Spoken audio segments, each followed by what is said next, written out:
watching the rise. And I wouldn't say I'm shocked, cause I'm hardly surprised. This one's for the ride, this one's for who knew I'd make it, just needed some time. Welcome, Robert Kennedy III, to Coaching in Session. How are you doing today? I'm fantastic, Michael. Great to be here. Do me a favor, my friend. Yeah. I am a speaker, and when I enter a room, I like to do it a little bit differently. So do me a favor. Just say, ladies and gentlemen, introducing Robert Kennedy III. Yeah. Ladies and gentlemen, introducing Robert Kennedy III. Yeah. Yes. I'm here. We're in the room. I just like to bring my own theme music. Can you imagine like walking into a room and having like a band with you? I mean, that's probably going to be annoying after some time, especially like if you go into like a funeral home. Well, listen, they're going to remember you. Yeah. At the funeral home. Yep. It's one way to build a legacy is by doing that. So I have you on today. You are a communications coach. You deal primarily with confidence, but communication is more than just that. In your own words, can you tell the world who you are and what you do?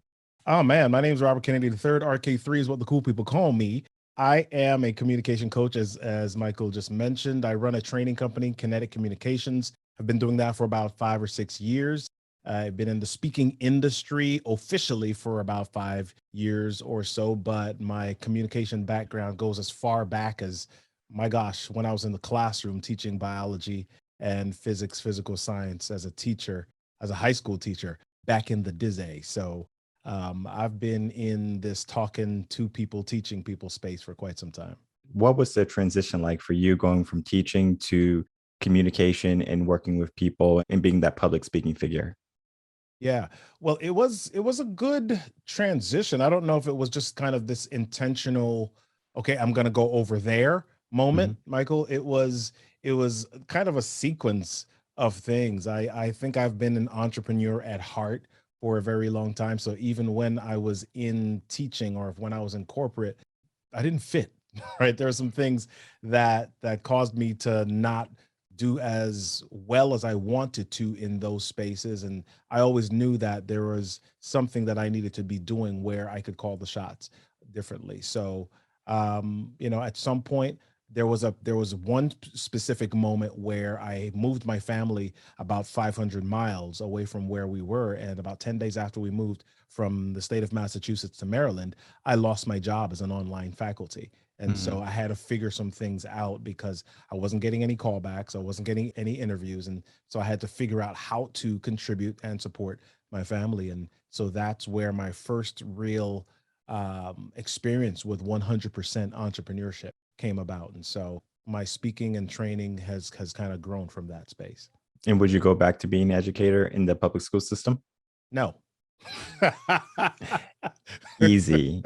Same with me. I mean, I am a former educator myself, taught in public schools, and I wouldn't go back. Now, if I do go back, it's going to be in the realm of my business. And I'm sure similar to you, right? You would go back and you would teach children how to be confident, how to communicate effectively, more deeply. Same thing with me. I would go back, teach them mindset, mindfulness, awareness, finding their purpose, passion, gift, all of that, right? But it's not so much of me being a teacher in the school system. For me, it feels like you're almost shackled. You're like handcuffed. You can't have the freedom that you would like. And, just from sensing your energy, it seems like you're going to be muffled in that school system. Oh yeah, because I taught physics, right? I believe that when you teach things like physics, where there are formulas and things that are connected to real life, instead of just teaching the theoretical piece of it, I've got to teach the kids physically how it works. I got to give them some examples. So I was the classroom that had the kids in the hallway. We were measuring out spots and doing races in the hallways. We're running vehicles or little remote control cars up and down the hallway. And so pretty much when my classroom started, when my days of my classes started, you could hear the other teachers' doors close in unison, like Mr. Kennedy's in the hall. Yeah. So yeah, you're right. There was some measure of shackling or just being imprisoned or enclosed that I did feel in the classroom.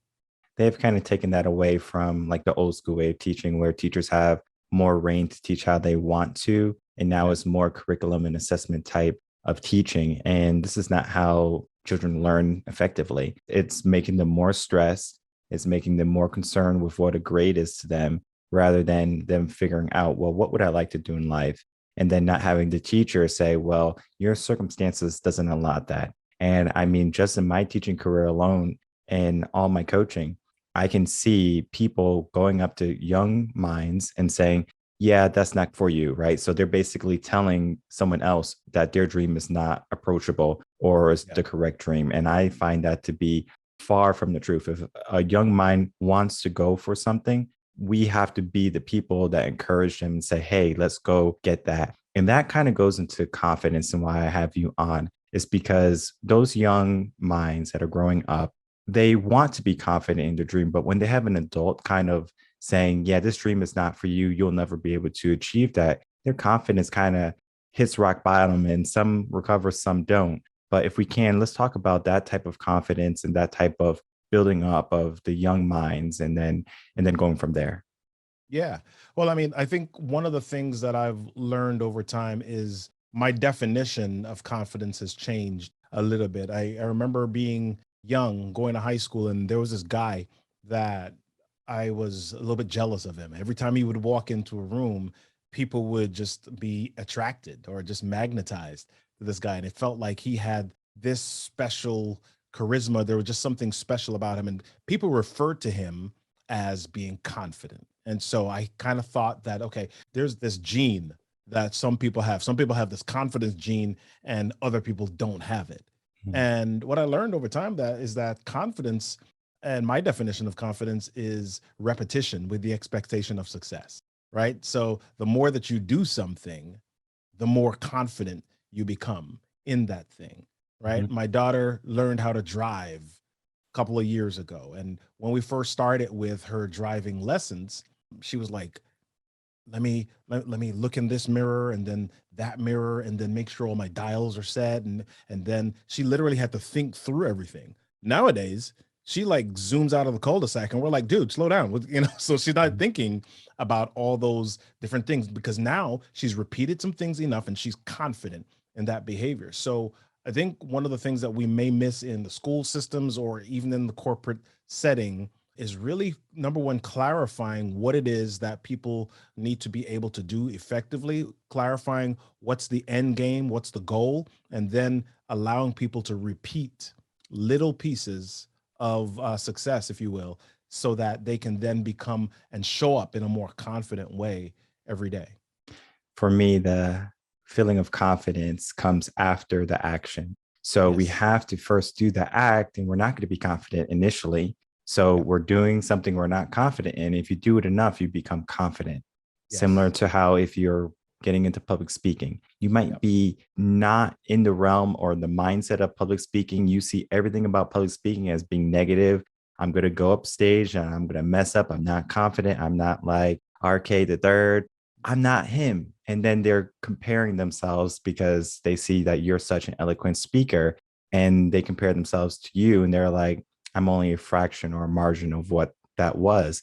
But they Right. don't put themselves into your shoes because maybe at one point you had to learn how to be that type of exuberant type of speaker and communicator. It takes time. And even when I was a teacher, in the beginning, I was a little bit more timid, but then it was Mhm. kind of like a walk in the park. The more I did it, the more I became confident. It was just another day when I would go in the classroom. In the beginning, I'm going to be thinking like, okay, well, what am I going to do? Are they going to listen? Are they going to have fun? All these different thoughts are going on in my head until it's like, I'm the teacher. Let's make this happen. And we made it happen. And then I can see that they are having a good time. And I took away all that self doubt. I took away all of that negative way of thinking. You just said, I'm a confident teacher. I have already the skills needed to be an effective teacher. So let's just teach and do what I'm supposed to do every single day. And I find that people get into that self doubt so quickly where they're so worried about failure that they can't even be confident. Right.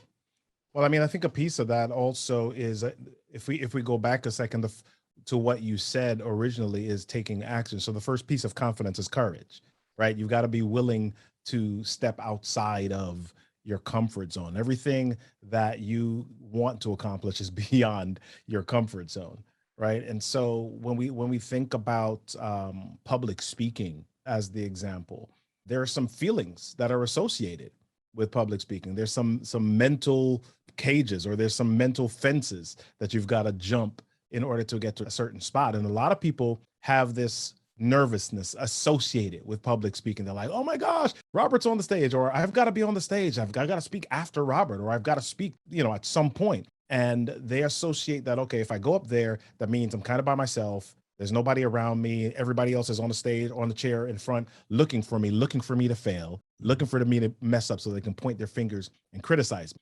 And that's really not the story. So we create stories in our brains, in our minds, based on, sometimes made up things that we've heard or that we've felt, and we assign those stories as true, and they're not really true. And so one of the things that I share with my public speaking coaching clients, they come to me and say, Robert, hey, how can I get rid of nervousness before I speak? And I say, well, our job really is not to get rid of the butterflies. It's to help them fly in formation, right? Because the adrenaline, the emotions, the hormones, that stuff is still going to be there. You've just got to figure out how to be aware, recognize the emotion, recognize the feeling, and then cause it to do what you want it to do. When you were talking, I was just thinking about, like, I would have clients sometime, they would come to me and they might need relationship coaching. So we talk about the mindset of relationship coaching. And I say, well, let's find a girl and let's go talk to them. Right. And they're like, I'm not you. I can't do that. I'm not confident. And they have all these reasons in their head of why they can't talk to the girl. And I remember sometimes for local people, because I work with people online too, so they might not be close by, so I can't do this with them. But if they are a local resident, we're able to go out to a bar, restaurant, something like that. And I just ask them, I said, which girl do you fancy? And then I'll go talk to them and I'll just say, hey, I just want to introduce you to my friend. The only thing we're looking for is conversation. Typically, the girls are like, sure thing. I tell him come like after like 2 to 5 minutes, depending on how he's feeling. He comes over reluctantly, and then he's able to have a conversation with the person he's so afraid of, right? And at the end of a conversation, sometimes the numbers get exchanged, sometimes they don't. It's not a problem. We're just having a conversation. That's why I tell them in the beginning, we're not expecting a number. We're not expecting a date. We're just going to have a conversation. And the more we do that, the more they're like, next time I'm going to ask her for the number. So it's like a compounding effect where in the beginning, they're so afraid to go talk to someone. And then when they are talking to them, they're like, it's not so bad. It's people being people, right? People have forgot that communication is communication.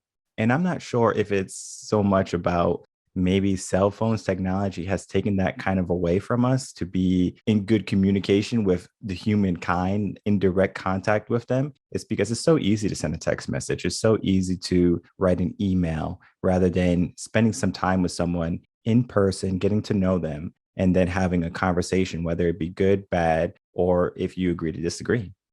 Yeah. Well, I think these cell phones I don't know if it's taken it away. It definitely has introduced another layer, because ultimately we're scared of pain.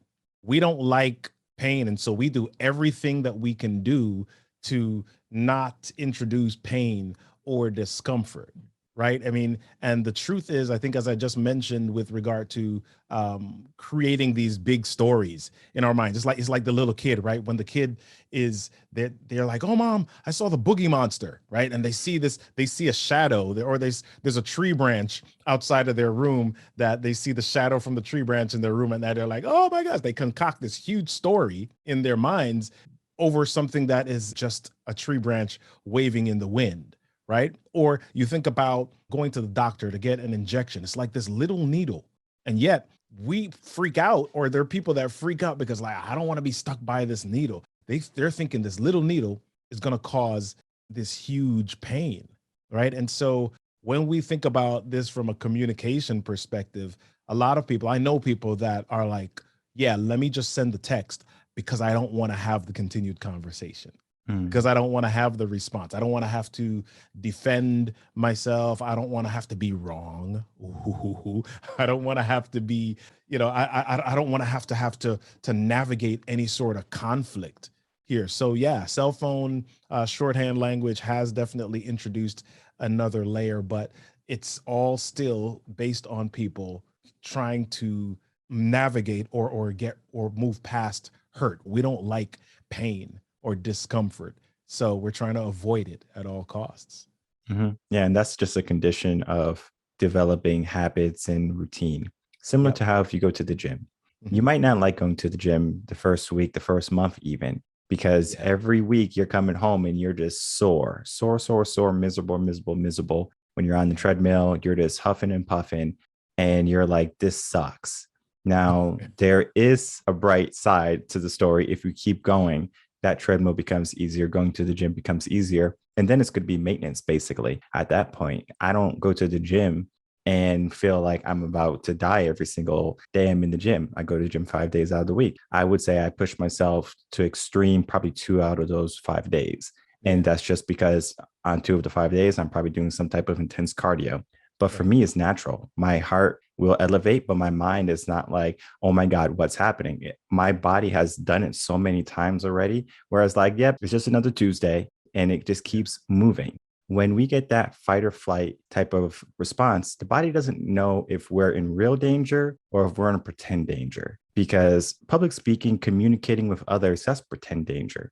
Now, of course, someone might hurt your feelings. Yeah, they might not like what you said, but at the end of the day, it's like we have to learn how to be cordial again, too. And that's communication. Where let's say if Robert and I have a disagreement, I'm almost 100% certain that him and I can talk it out. And even if at the end of our conversation, him and I say, you know what, we just have different viewpoints, but I do see your viewpoint and I respect it and I understand it. Versus, all right, you have a different viewpoint than me. I'm going to unfollow you. I'm going to unfriend you. I'm going to write you a negative review on Google because Lord knows that I have to be right. Right. So we're Yeah. getting into that world of confidence is not so much of me feeling secure in who I am, is me being secure in that I am right.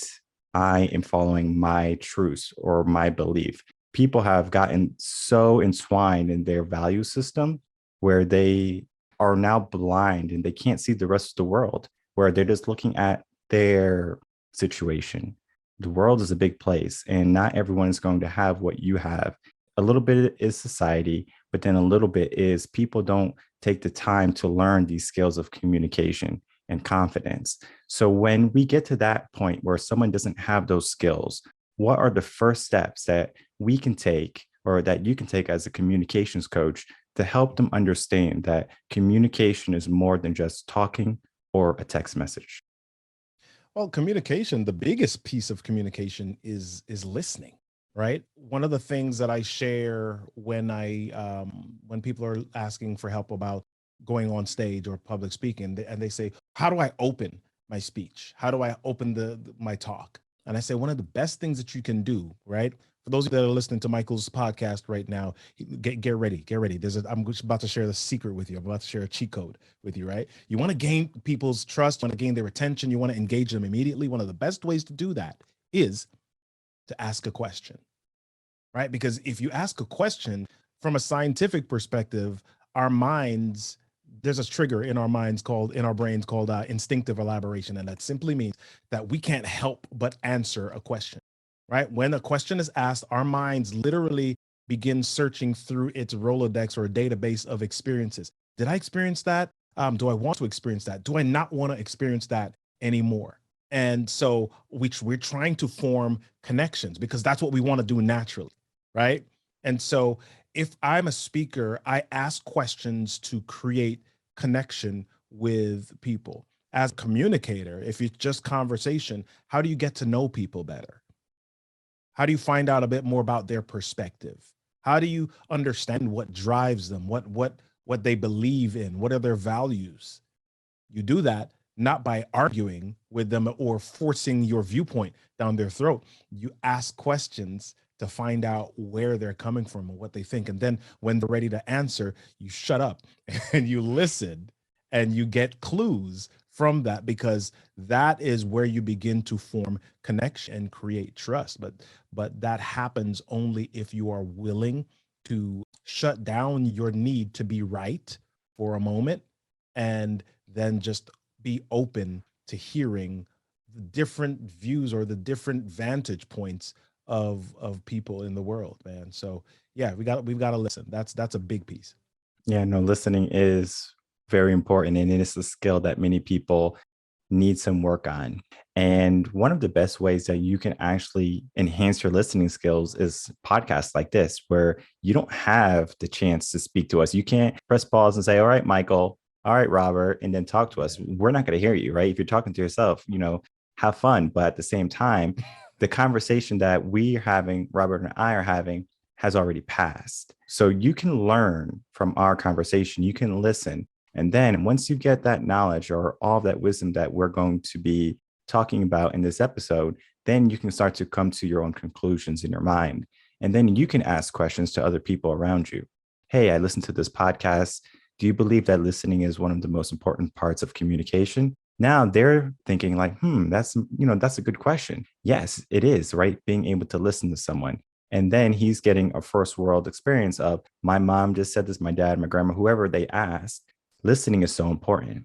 And it's very important in relationships, because if you don't listen, they're going to find someone who does listen, right? Because because we have to understand that we all have needs. We all have our basic needs, but communication is one of those needs that many people kind of don't pay too much attention to. There has been studies where people would go in isolation for a week, 2 weeks time. And after 3 or 4 days, they're going stir crazy. Yes, they're able to have books, they're able to have games, but they're not able to talk to anyone in the outside world. So if it's a video game, there's no like online player. Or if you're on your phone, you can't text someone. You're literally doing everything by yourself outside communication. Humans need that human other bond, where it's like, if we're not conversating with people or if we're not listening to other people, we start to kind of go crazy because we're just there with our own thoughts. Many people enjoy listening to podcasts, not because they're filled with so much wisdom and it's going to help propel you into a better place in your life. Yes, that's a plus. But at the same time, you're listening to people and you're getting that kind of like that communication with people indirectly, rather than, okay, I'm going to go talk to my friend after work today and we're going to have a conversation. You can have it on the way to work, on the way home, and you can start that thinking process from other people, hearing other people's voices and then resonating with them, and then building a bond of community. Basically is what podcasting is, building a community where we bring you along for the ride. And of course, you can email us and you can talk to us, but at the same time, it's kind of like your own personal space where you get to understand what we spoke about and then bring it back to your own beliefs, your own value system, and then go from there. Yeah, that's so super important. And I'm glad you talked about community and its relationship to communication. And if we go Latin for a second, you can kind of see the basis of the two words is the same, really that connection to each other. And so that involves not just this one way thing. It's not monologue. It's not one direction. It involves intention and perception, both ways. It involves at least two parties, multiple parties. And the reason that's super important is because in order for us to accomplish anything, in order for us to do anything together, we've got to create some bonds. We've got to create links of trust in some way. And so that happens by connecting, that happens by understanding where people are and, understanding the speed that we can go at based on different skills and perspectives, where people are standing in the world, experiences, the challenges that they've had. So we've got to figure those things out. And again, the best way to do that is by asking questions, listening, and then being willing and courageous enough to share perspectives. Mm-hmm. And we all have a different upbringing. I know for me, I grew up with parents, grandmothers, and we communicated here and there. And eventually it was kind of like, okay, I'm going to go out with my friends and ride my bike around the neighborhood. And so we had that type of upbringing where it was very community based.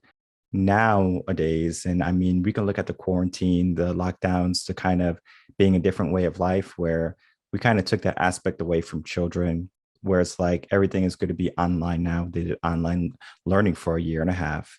They are now basically staying home most of the time, and they're doing like, they have Xbox Live and all of these things that they can have entertainment in the home, where they don't necessarily need to go out and have that bond of that neighbor kid next door and go to the park together or ride the bike together. And it's very rare that I see that here in Texas.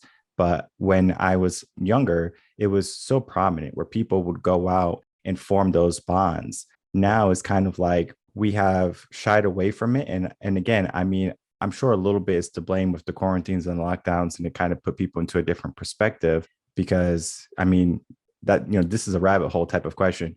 But just to ask you a specific question, do you think in our future we're going to be able to get back to that communication, that type of building with young people, going out, meeting people on the streets, playing in the park until the lights come on, and getting away from the TVs, the Xbox, and your cell phones?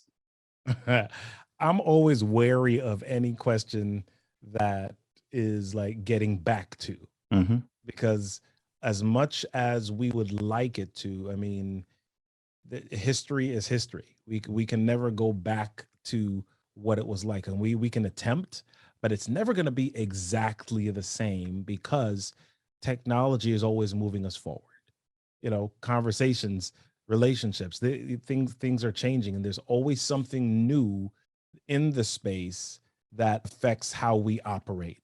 And so things are never going to be that way. Now, that said, if something, God forbid, catastrophic happens and we lose the majority of the technology that we have in the way that we know it, yeah, we're going to be forced to communicate and connect in a certain way again, but that still is going to come based on the knowledge or the experiences of what we used to do. People will still miss cell phones. People will still miss whatever it is, and so our communication will differ. But in a world where things still progress, in a world where technology is still developing, yeah, we will have pockets where we will have better communication in certain areas or certain communities.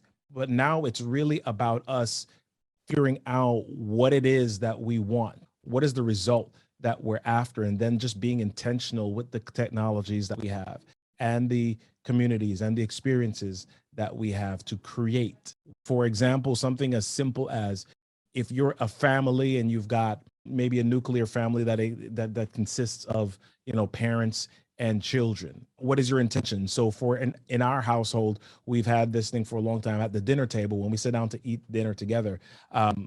No cell phones. We don't bring those. If you bring it, somebody points it out, hey, no technology at the table type thing, right? So we've got to be intentional about creating what are the parameters for our communities, because they're not going to develop by accident. Mhm. Would you call that parameter an expectation for your family or maybe a rule for your family? I don't know if I would say it as a rule. I think it's something that we created and discussed Mm, together. It wasn't like mom or dad was like, do this, and everybody else is like, oh, okay. No, we these are things that we kind of have created, and we talk about why, and we talk about what we want, and then based on what we want, we come up with some things, ground rules, if you want to call it, to fit that.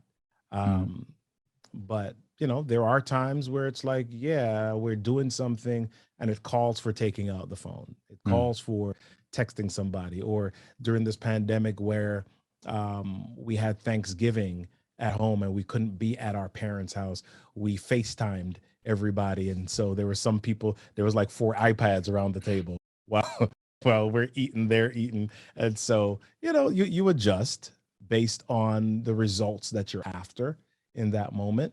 But the biggest thing that you do inside of that is not just be rigid and concrete, but mm. be flexible enough to have discussions about what it is that you're looking to create and what's the result that you and the community are after. Yeah, and you said it, adjusting and being flexible. Yeah. Because if you can do that, then that is communication where you're listening to someone. Okay, well, tell me what's going on, right? We're not going to be rigid because if we do that, then we're just following what I believe my ideals. There's no phones at the table. I don't care what happens, right? Well, quarantine happens, lockdown happened. We want to Right. still keep that family type of community. So how do we do that? And Right. then we get the iPads and we bring it into the kitchen space where there's no technology. But in that time, yes, there is technology because we are still being able to communicate rather than be on them and be distracted. And I think there's just so many distractions now for people that they don't necessarily need, or they don't even see an opportunity to communicate. And I have many parents coming to me and they say, "Hey, Michael, I'm trying to repair the relationship with my child." And then I ask them, I was like, "Well, why is it broken?" And then they say, "Well, I'm always working, and whenever we're home, they're always on their phone or they're doing something." And then so we just look at the areas of their day, because everyone has a different day. Sometimes they're able to eat dinner, sometimes they're able to eat breakfast, depending on Right. when they're available, right? So we just create pockets where they can communicate. And it could be in the car, driving from home to school, from school to home, depending on what is happening in their life. And we just start small. We don't just say, "Okay, no phones in the home and you guys just have to communicate 24/7." No, no, no. Let's start Right. small, right? Just bring that communication to them some way where they can have 5 or 10 minutes talking to you uninterrupted. And then eventually they're going to get used to that. And then they might ask, "Hey, dad, maybe we can go out Saturday." Right. And then now you're spending a Saturday with them. And most likely, if you're going to the arcade or if you're going to the amusement park, yeah, there might be some cell phones there, but it's not going to be where it's like I'm primarily on my cell phone watching TikTok videos. So it goes beyond what many people think, that, okay, the cell phone is taking my kid away from me. No, no, no. You have to understand that your kid is doing what you allowed them to do. Technology is not a bad thing. I'm not here to bash technology. I love technology. Technology has united you and I on this podcast, where Absolutely. I was able to reach out to you and then to have you come on and then ignite my audience with your energy and with your wisdom. And I appreciate that, number one. But number two, other people can now experience, hey, I'm having this conversation too. I'm listening to this conversation through technology. So technology is not one of those things that are going to be a crutch in society. Is how we use it. Yeah. Technology can be a good thing. It's the same thing with tools. Tools can be a good thing or they can be a bad thing. It depends on the user. Absolutely. Absolutely. Just backing up for just a second, I think if I think about conversations that I've had with my kids, teenagers are very different than 30 or 40-year old, right? And then one of the traps that some grown-ups or parents fall into is they're like, okay, I've got to reclaim or I've got to recapture a relationship with my kid. And so they're like, okay, let me bombard them with a bunch of questions now. And so they bombard them, and then the kid doesn't really want to answer all of that. They're like, you don't really talk to me all the time. Why are you expecting me to answer 10 questions now when you've only spoken to me one time in the last month or the last 2 months? Right. And so I want to encourage parents, if you are looking at rebuilding relationships with your children, I think you said this phrase as well, take it a little bit at a time. If you're in the car with them and you ask a question about something and they give you a 30-second answer, cool. Grab that. Be grateful for that. Right. And then the next time, shoot for 45 seconds. Maybe you prepare two questions instead of, 10, and if they give you 45 seconds, cool. And then you shoot for a minute after that. So it's step by step. It's step by step. And communication, especially broken communication and missed and broken trust and broken relationships, are not rebuilt in a moment. It's rebuilt over time. And so give yourself some time, give your kids some grace, and be consistent with the work. Yeah. And then understanding child development too. Yeah. You kind of touched on this, where it's like, understand that they're not kids anymore. Kids are going Right. to be different, right? When they're 3, 4 years old, they're going to run to you, "Mommy, daddy," and they want to give you a hug. When they're 7 or 8, they might leave me alone. And then it kind of just ramps up a little bit in the teen years. And then it kind of simmers down when they're adults. They will go give you a hug or a kiss or whatever. But we do have to understand that as they're growing up, now their subconscious mind is going to be formed. Now they're thinking for themselves. And they are going to be emotional also. So there's going to be times when they're just trying to figure things out and causes a lot of emotion for them. And they're trying to deal with that. And the last thing they need is 99 questions from you. We do have to understand that they are in a different space than we are. And we do have to kind of put ourselves in their shoes, that we were in that space at once also. I remember when I was 15, I was a jerk. So I know my son, when he's 15, he's going to be a jerk, and I'm just going to welcome it. And I'm going to say, yeah, that was me. That was me. He is my son. Yeah. He's following in my footsteps. I am proud of this boy. But it's more so if we understand that kids are going to be kids, but at the same time, we have an expectation for the family where it's like family is going to be family, regardless of if you're mad at me or if I'm upset with you, if you do something wrong, family has your back regardless. And like, I'm just thinking of all the phrases that I have been told throughout my whole life from my father, from my mother. And it's just those little quick sayings like, good job, I got your back, handle your business. Like those little sayings, like those little sayings that they have told me stick with me all the way to adulthood. So Yeah. your kids are listening. They are listening. And though they might not have a full-blown conversation with you, the way you communicate with them, even if it's just one phrase, they're going to remember that for the rest of their life. Yeah. Love that. Love that. They're definitely listening. My dad would always say to me, more is caught than taught. And so, yeah, consistently sharing, but also being introspective and looking back at yourself and what you're putting out into the world. Because sometimes the reason that kids may not listen or may not be willing to engage is because you're throwing information at them, but the way that you're living doesn't line up with the information that you're trying to share or your expectations of them. So be willing to look back at those other four fingers that are pointing back at you. Be Mhm. willing to be introspective as well as you're looking to rebuild and have these conversations. Exactly. And I love what we spoke about today. It's more than just confidence, it's more than just communication. It's basically a lifestyle where the way we act, the way we speak to other people, it tells us so much more about us than it does other people. Because if we can be open to learning, open to listening, then we understand ourselves a little bit deeper too. Oh, wait, when someone says this, I get agitated. Or if Yeah. someone did this, I don't want to talk to them anymore, right? Why is that? And then you can do some introspection of, all right, is it really appropriate for me just to end a relationship because someone did this, someone said this, or they believe this, right? It's more than that, right? And what we spoke about today is basically the basics of communication. And Robert said it the best: listening, right? Get to listening to your family members, your friends, your coworkers, everyone, and become an effective listener. And that's going to help with your communication. So if I can from you, Robert, any last words, and then please tell people where they can find you. Love it, man. I think the biggest thing that I like to share at the end of any interviews or podcast episodes is that a lot of us feel like our stories are not worth telling.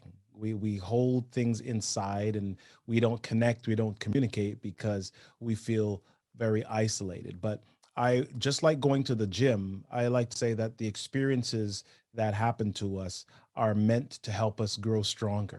The way that we navigate those experiences really is a testament and a testimony to others. And people are looking, believe it or not, people are looking at you and looking at how you go through pain, how you go through struggle, how you go through challenge, how you go through joy, how you go through excitement, how you go through great experiences. They're looking at all of that. And that collective, that collaborative, that collection of experiences is your story. And so I like to end my episodes by saying everything that happens to you in life is your stuff is your story, and your story deserves a stage. So get on out there and tell it. hmm And communication is going to be, what's it, 70 or 80% nonverbal or something like that. So it's a Yeah. it's a good percentage of communication that's not going to be just spoken language, where Right. we see how people are. Are they looking at the ground? Are they happy? Are they sad? Getting that emotional type of intelligence requires some type of skill. And I know working with Robert is going to be a good starting point for you to get that emotional intelligence. So you might think that, okay, he's going to help me with my kid, but he's going to actually teach you to pay attention.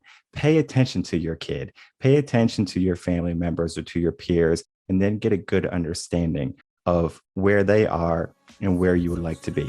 So, everyone, thank you for watching. Ladies and gentlemen, Robert Kennedy III.